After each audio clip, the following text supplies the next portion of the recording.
back to my car cave. I've got something old yet new. These are Fernando Alonso's first title winning season, the 2005 Renault R25. This is the San Marino GP winner. These are limited edition models from CK Model Cars. This one's limited of 333. You can see here it's got CK Model Cars on it. The one in the background is from the Brazilian Grand Prix, where Alonso finished third and clinched his first title. This one is, as you can see, at third place. This one's a limited edition of 444 pieces. Anyways, they come in these nice decorative boxes. They also come in a regular release that costs a little bit less. And these come again in the clamshell box with the photo from the race inside. Then you get a nice team colored base, a little information about the race. Now they're starting to say limited edition of, so this is 300 of 333. And the other one I believe is 66 or 65 out of 444. So let's get them off the base and we'll go ahead and take a look at them.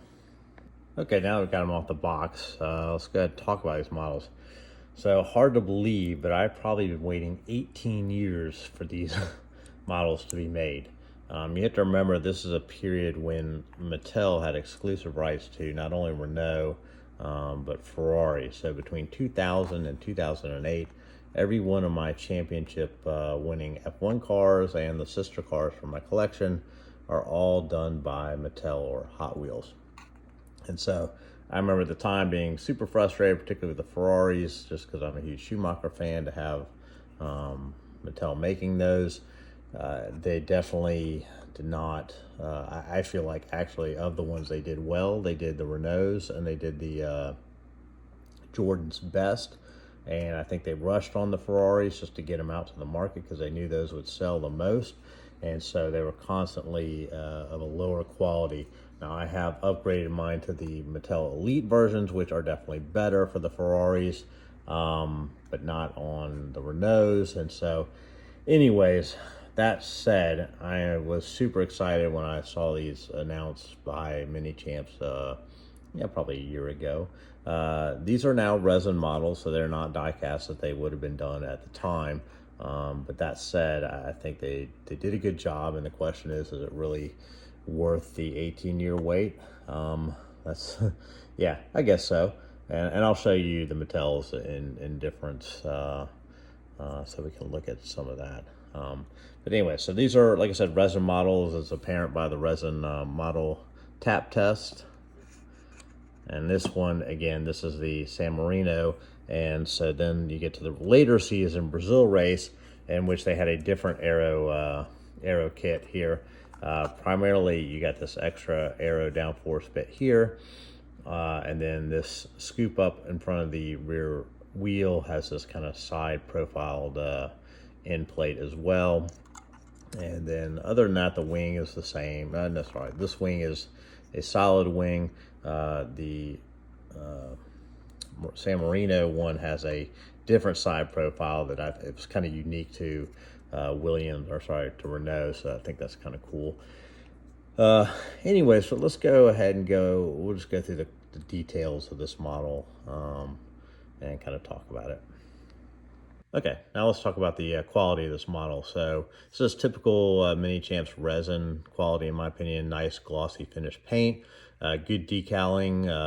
Came with the Mild 7 decals already installed, which I'm not sure how they're managing that these days. But anyways, the front wing is a two-plane, separate planed piece here, rather than what we see on the current models where it's a solid piece up front. There's no way with that gap that you could have ever made that a single mold and put a black decal on there and tried to people have respect for what you were producing. What is nice is you get these extra winglets. That was kind of an aerodynamic idea that was kind of starting in this time frame, where you had these extra winglets up here, in which some of the teams had ones that kind of stopped halfway through the wing, and the other ones kind of went all the way to the front nose.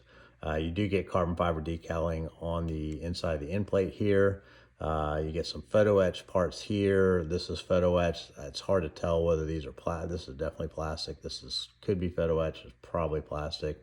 Then you get these nice barge boards here. I always liked the Renault version. It had this kind of like death spike here. I'm not sure what the function or how that functioned or helped with the airflow, but definitely pretty cool. But so old school barge boards.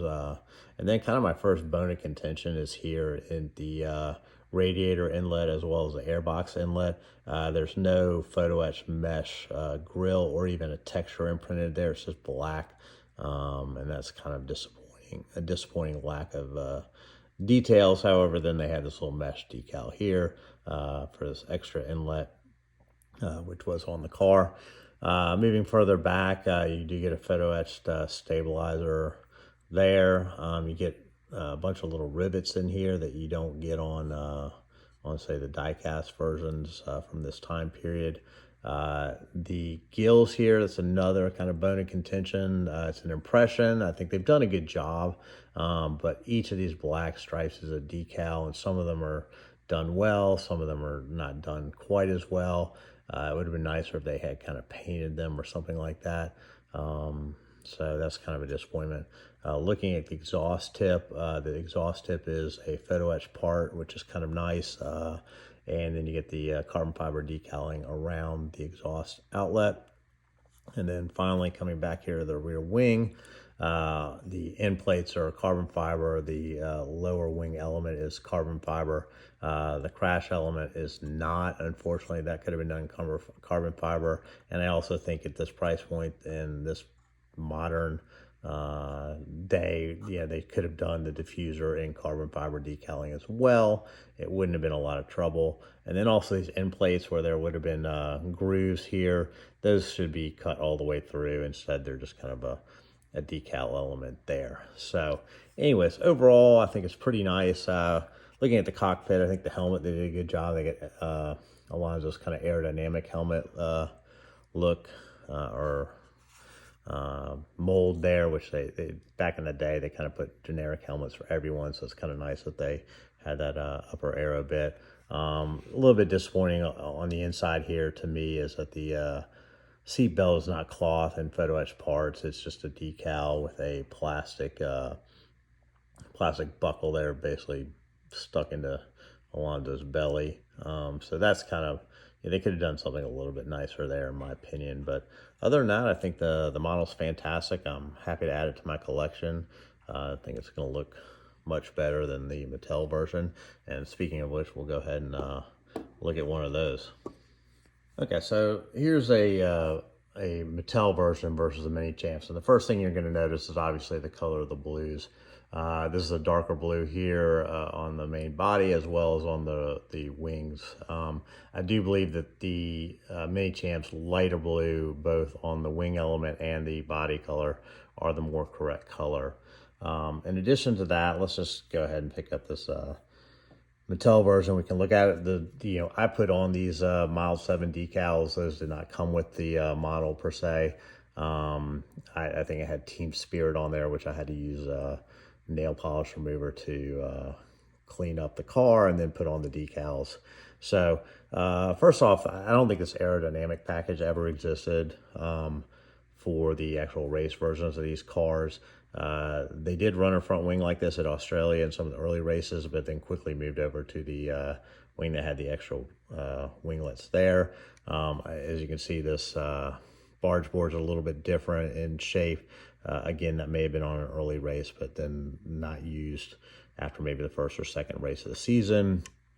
You don't get any kind of metal stabilizer there. These are all plastic parts.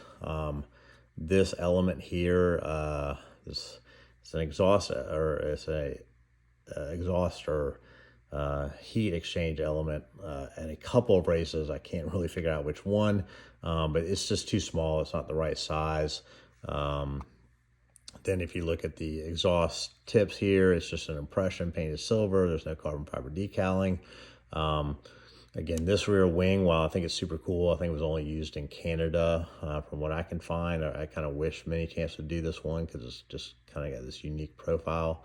But again, like I said, I think its overall aerodynamic package never really existed. It's kind of a hodgepodge of the early season car. Anyways, one thing I do think they did well is the way they did the cutouts and the bodywork here. It's an impression and then painted black, whereas on the Minichamps, they use decals for the black, and they're not always right in the groove, and it just doesn't look right. So I actually think Mattel did a much better job here. However, like this little element here, this line, this groove here is really not accurate. And then on the inside, I think, you know, it's typical for what they were doing back in the day. They also have a decal for the seatbelt. But you know, they did do a better job with the coloration. On the sleeves of the shirt, the darker blue is definitely too light on the Minichamps version. So anyways, yeah, so that's the Mattel variant. Like I said, I put on the decals, whereas for the Minichamps version, it came with the decals already in place. So yeah, that was kind of helpful. But anyway, so I hope you like the video, hit like, hit subscribe, and I'll have some more videos soon.